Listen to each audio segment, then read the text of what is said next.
Hey guys, Aaron here for the Love of Tech, and I just got done watching the Apple event. That is right, Apple event in the middle of a day on a Monday. It was like a treat. However, this treat came with some sneaky little surprises that I want to go over with you really quick. What I don't want you to do is run out and buy the 16-inch MacBook Pro 2021 M1 2X Pro chip. I don't want you to do any of that. Why? Because we have to do a comparison. We need to take a look at this. First, let's talk about where we started off, right? Several years ago, 2019, the 16-inch MacBook Pro made its way into the world, and it was birthed into the Apple universe, and all of us ran for it. Now enters the new M1 MacBook Pros, and it's being pushed out. What are they called? The M1 Max chip, or the Pro chip, if you will. And the first thing we're going to do is we're going to go ahead and venture over to the Mac section of the website. So the first big thing I want you to notice between the two is, looking at the screen, we're talking about a 2-inch difference. You have the same cores backwards and forwards. You get up to 21 hours on the 16-inch and 17 hours on the 14-inch. So smaller form factor does not always equal less screen, less power consumed, less technology. In this situation, it looks like the extra real estate that they have for the 16-inch body, they're able to put in more battery, or else it would be 17 versus 17. I was actually expecting it to be a little bit less, like maybe 15 hours. If you give me a laptop 15 hours off the charger, I'm in all day. That's amazing.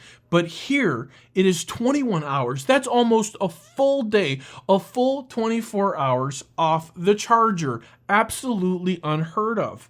It's crazy. And they've replaced the crazy little touch bar, which I've always been a fan of, but I've always thought I can live without it if this would make my computer a little bit cheaper.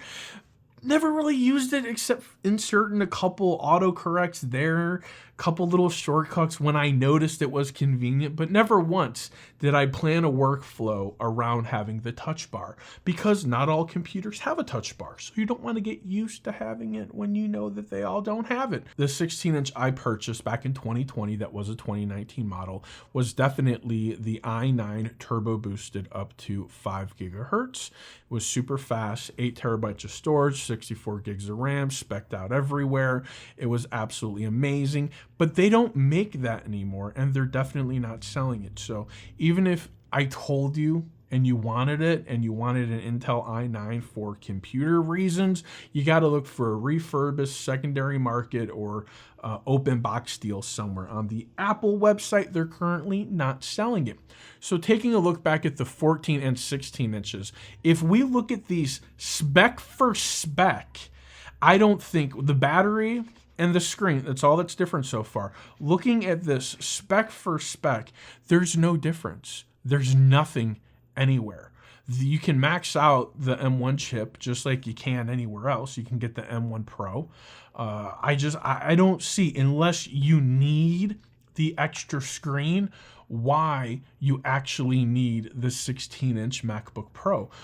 What they did is they took all of the amazing, juicy little tidbits from the 16-inch, the screen, the speed, the responsiveness, the processing power, the microphone. Now everyone's getting, thank God, we're all finally getting an upgraded HD camera in 2021. Thank you, Apple. Thank you very much.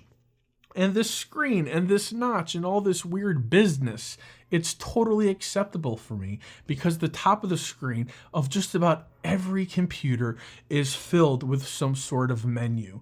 This is no different. Now there's just a notch in the middle of our menu, part of our menu that we never even use or access. So now we put it in dark mode, it's even better. So like taking a look at this right here in real time, you and me together, I just talked myself out of buying this 16-inch MacBook Pro. I'm looking at this. I literally, I'm not even kidding. I have a whole nother screen over here where I'm getting ready to hit the buy button of that 16-inch MacBook Pro. But now I don't even feel like it is even necessary. So I'm taking a look at this right here, and I'm like, I think I can spec out the 14-inch and I can be just as happy.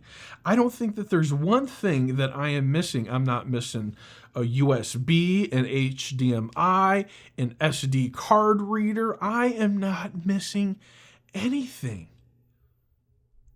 It's like, do I need 2 inches of that screen?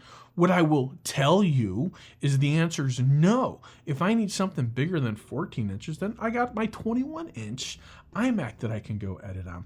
So like from what I'm looking and from where I'm looking at things, I'm like, I think the 14-inch is plenty good.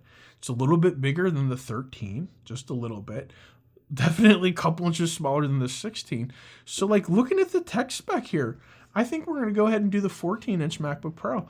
We're going to stay at the 14-inch because I don't think the 16 is necessary. We're going to stay space gray M1 Pro. We're going to select it because there's going to be some goodies that we're going to need to upgrade. Like for one, I'm going to jump right over to the M1 Max with 10-core CPU, 30-core. Okay, so that's 3,000. Okay, so now I need unified memory 64, so that's 400. And now I'm at, okay, 3,500, only 512 gigs of storage. Well, that's just silly. So now we're going to go 4 terabytes, and we're going to do $4,700. So there we go. All right. So kind of wondering if we go ahead and we duplicate this guy back here, what it actually would look like if we come over here and we order the 16-inch MacBook Pro. What would be the difference in price? So let's go ahead and spec this bad boy out. 4 terabytes of storage adds another $1,000. So we're at $48.99, 16-inch MacBook Pro. $48.99. I think these are the same. It's the same. So we're putting the same everything in here. And what it comes down to is $200. I just talked myself back into the 16-inch.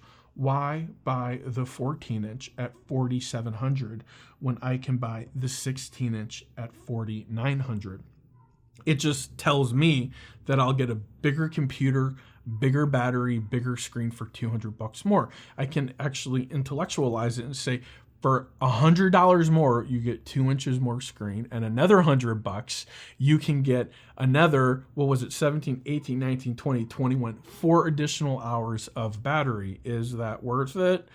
I mean, if you're looking at 2 computers back to back, let's say the starting price, the ending, let's say if you're looking at 2 computers back to back, the ending price doesn't matter. But if I told you for $200 more, you can get 4 hours of battery and 2 more inches in your screen size, you might say, let me see that model.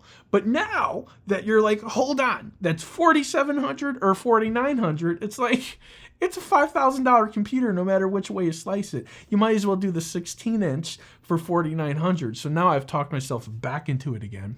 So there we go. Thank you for enjoying this video with me. If you liked it, give me a thumbs up. If you really liked it and you want to share something with me, leave me a comment. If you want to see more of me in the future, hit that subscribe button. That's how it works. Till next time, for the love of tech, namaste.